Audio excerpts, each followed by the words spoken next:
हाँ तो बच्चों, आज हम कक्षा अष्टमी की पुस्तक से एक नया पाठ पढ़ने जा रहे हैं जिसका शीर्षक है प्रणम्यो देशभक्तो अयम गोप बंधु महामना। अर्थात उन देशभक्त गोप बंधु को मेरा नमस्कार है जो बहुत महान पुरुष हुए हैं हमारे देश के अंदर।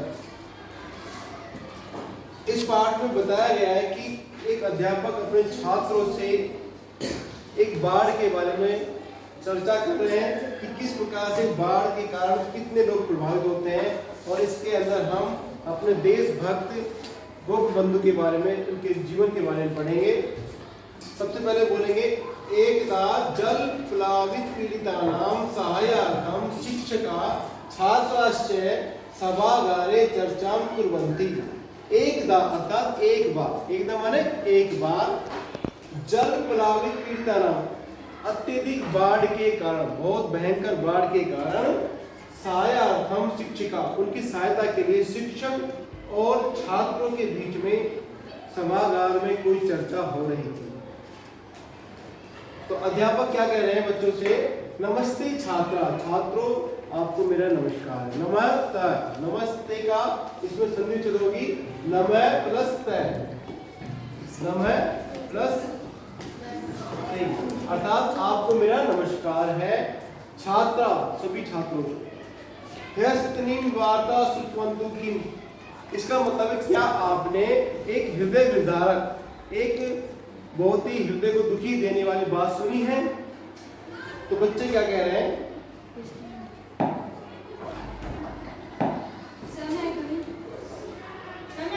नमो नमः आचार्य, नमो नमः आचार्य, आचार्य मेरा आपको नमस्कार है। ओडिशा राज्यस्य केंद्रपड़ा जनपदे महानद्यां भयंकरा जलप्लाव संभूते। उड़ीसा राज्य के केंद्रपड़ा नामक जनपद में एक बहुत भयंकर बाढ़ हुई है, एक भयंकर बाढ़ आई है।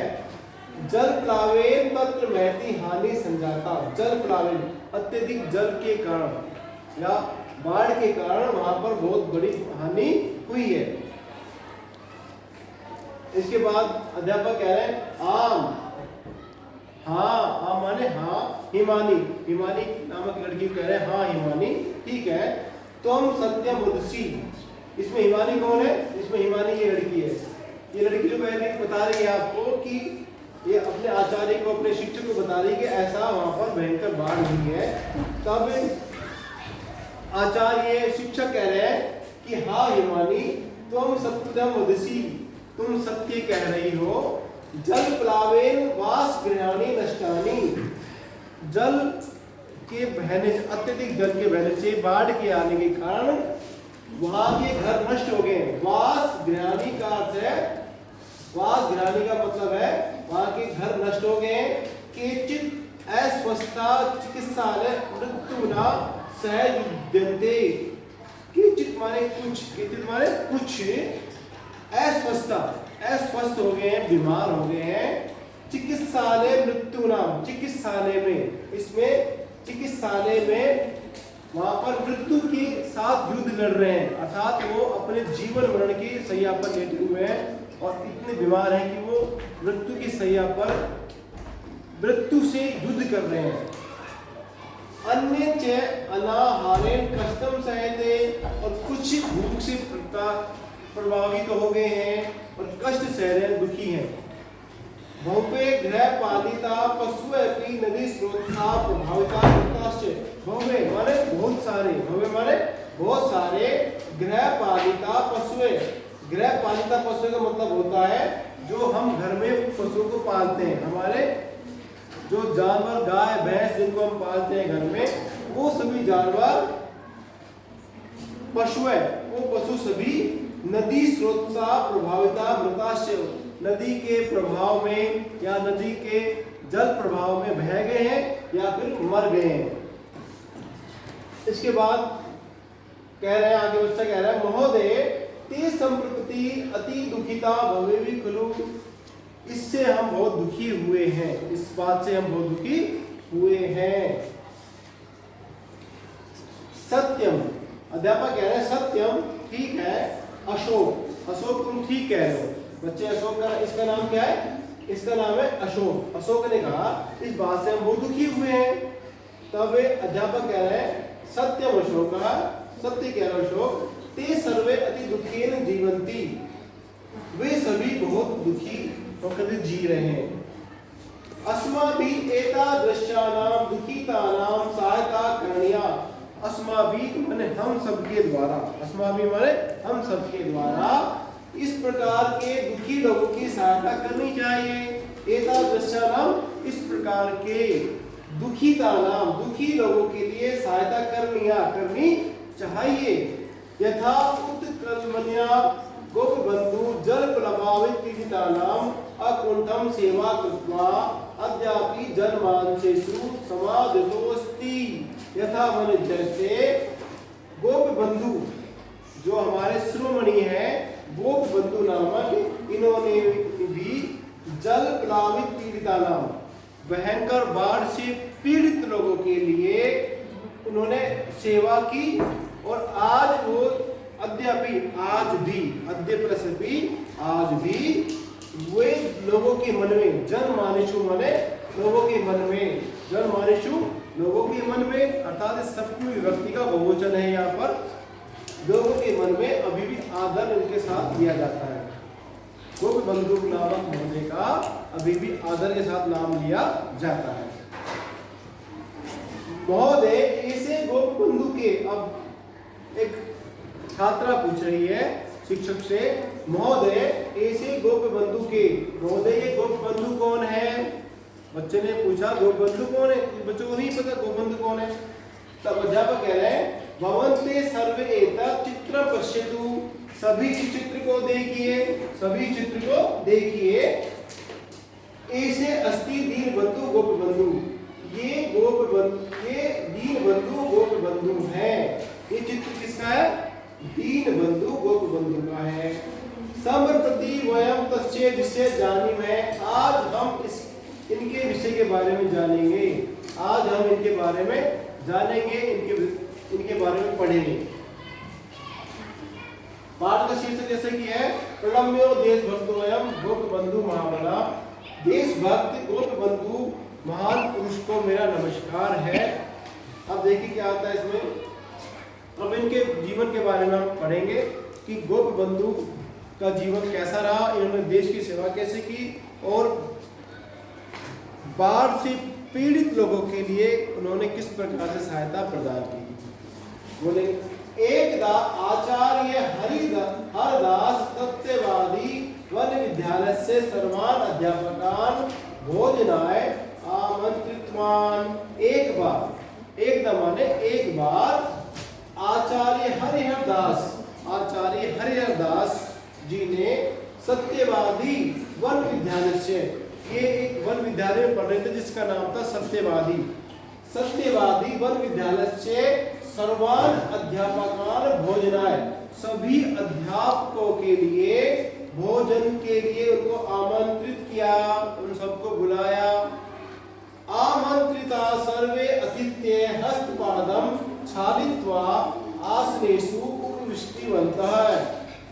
आमंत्रिता सर्वे अतिथ्य, आमंत्रित बुलाए गए सभी अतिथियों ने हस्तपादम, हस्त माने हाथ, पादम पैर, हाथ और पैर छादित्वा धो करके साफ सुथरा करके आसनेषु उपविष्टवन्तः, सभी लोग आसन पर बैठ गए। जैसा कि आपको दिखाई दे रहा है ये सब आसन पर बैठ गए, ये सभी अध्यापक हैं और इनको बुलाया गया है भोजन के लिए। बहुनी सुस्वादुनी व्यंजनानि कदलीपत्रेषु परिवेशितानि, सभी को स्वादिष्ट भोजन, सभी को स्वादिष्ट व्यंजन कदलीपत्रेषु, केले के पत्तों पर। इसमें कौन सा वचन इसके अंदर? उसमें बहुवचन है, सप्तमी विभक्ति का बहुवचन है। हसन गोपबंधु हंसते हुए, हसन माने हंसते हुए गोपबंधु ने कहा अरे अरे। अब देखिए ये श्लोक बताया गया है भोजनस्य अति दौल्यम जीवनाय सुखप्रदम तदर्थम भोजने कुर्या मां शरीरे दयां गुरु।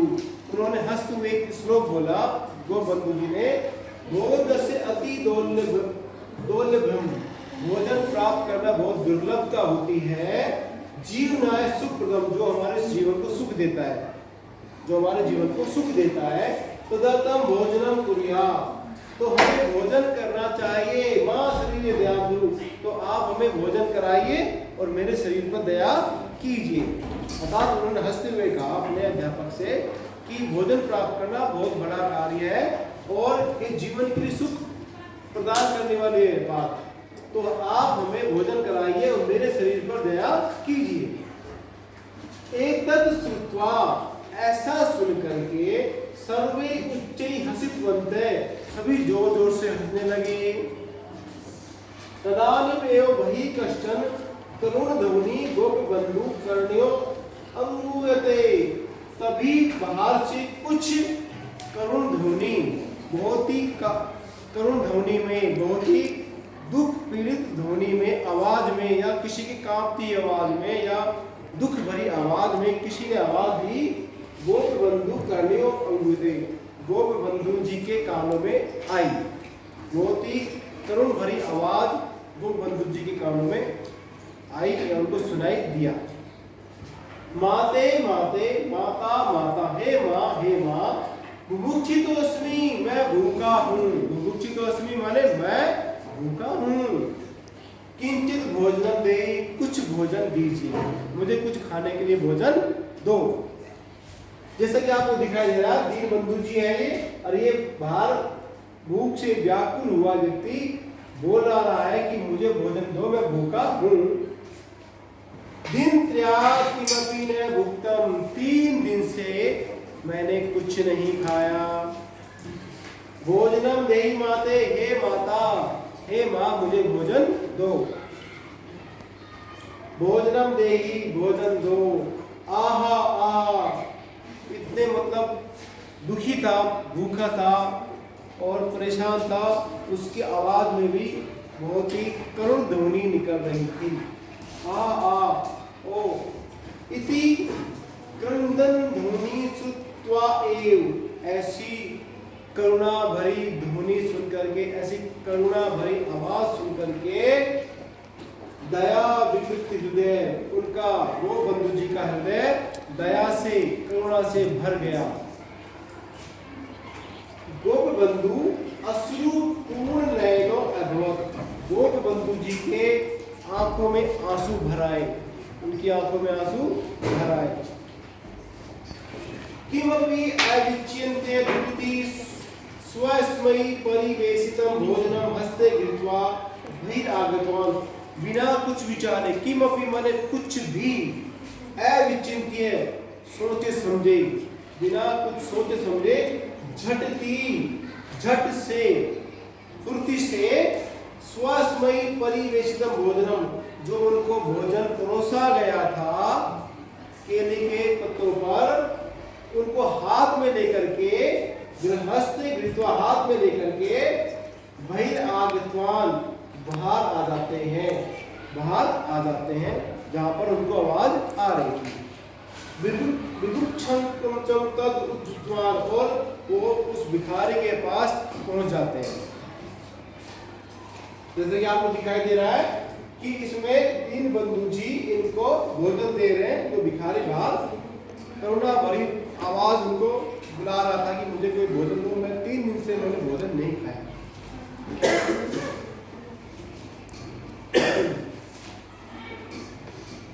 असो महान समाज सेव के आजीत गोपबंधु दासे, ये थे हमारे महान देशभक्त गोपबंधु दास, जिनको आप यहाँ पर देख रहे हैं, ये हमारे महान देशभक्त गोपबंधु दास जी हैं। असो सत्यवादी, सत्यवादी जी, हाँ, सत्यवादी वन विद्यालय से अध्यापक है। हाँ, वो वन विद्यालय के, सत्यवादी वन विद्यालय के अध्यापक भी थे।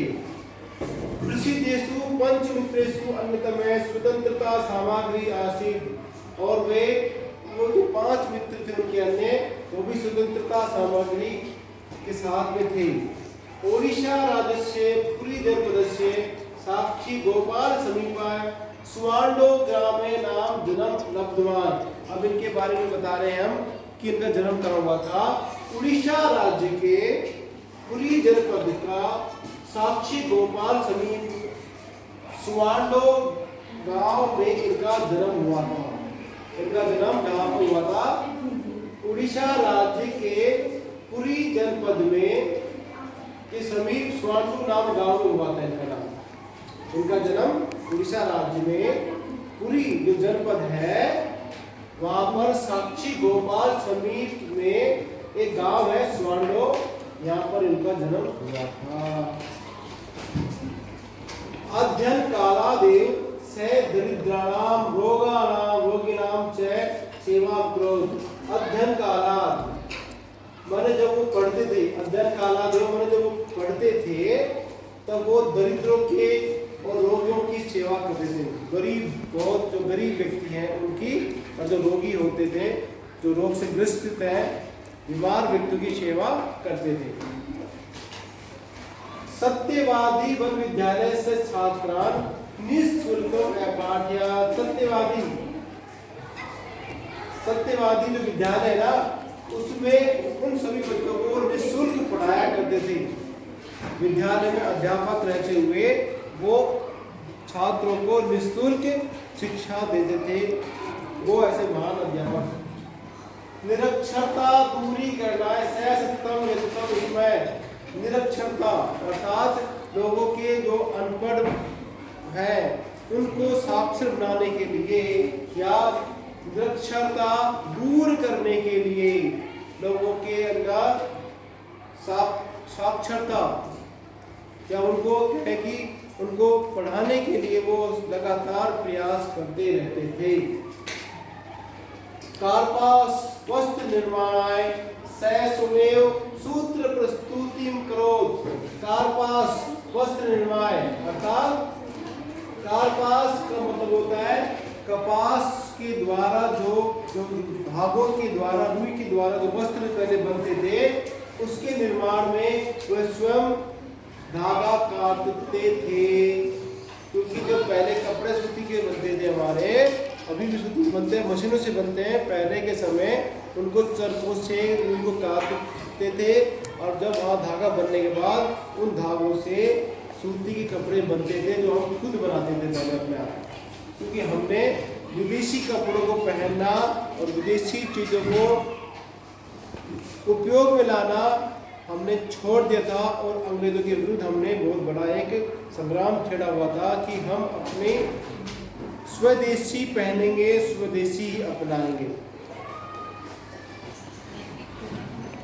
इसके बाद जन्मभूमि रूपदर्शनम अवलोक्य स सर्वदा चिंताकुलो न भवति।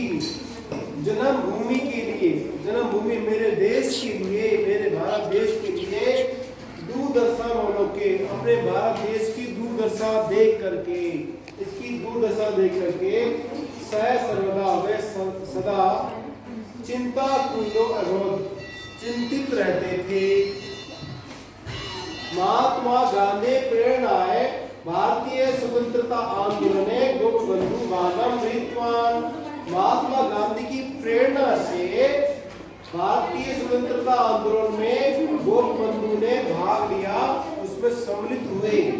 6 वर्ष द्वयम यावत कारावासम प्राप्तवान, वे 2 वर्षों तक कारावास में रहे।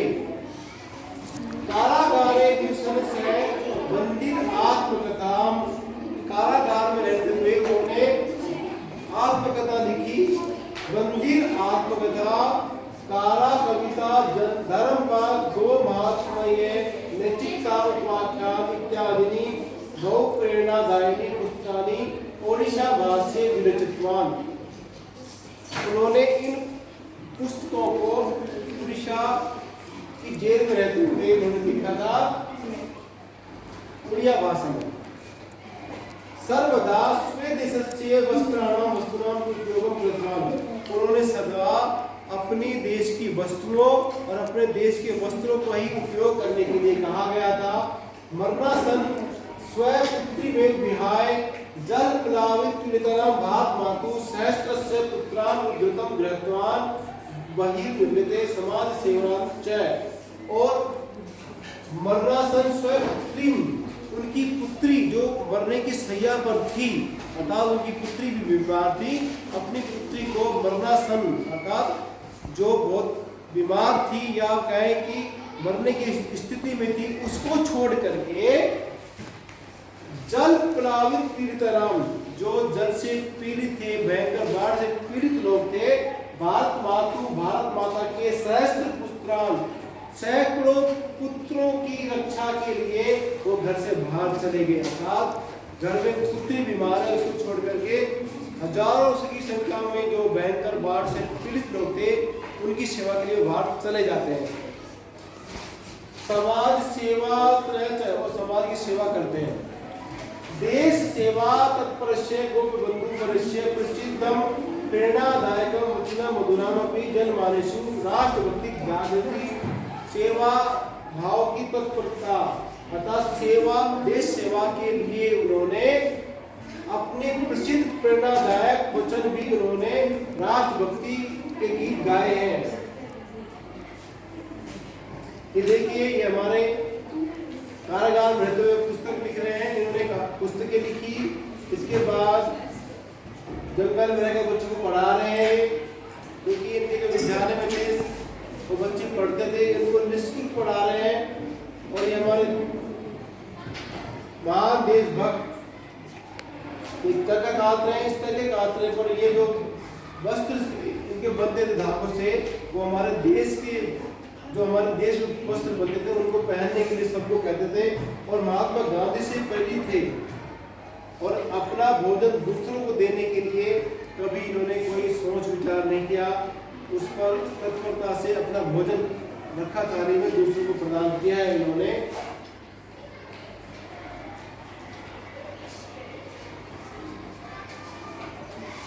धन्यवाद, कल पढ़ेंगे।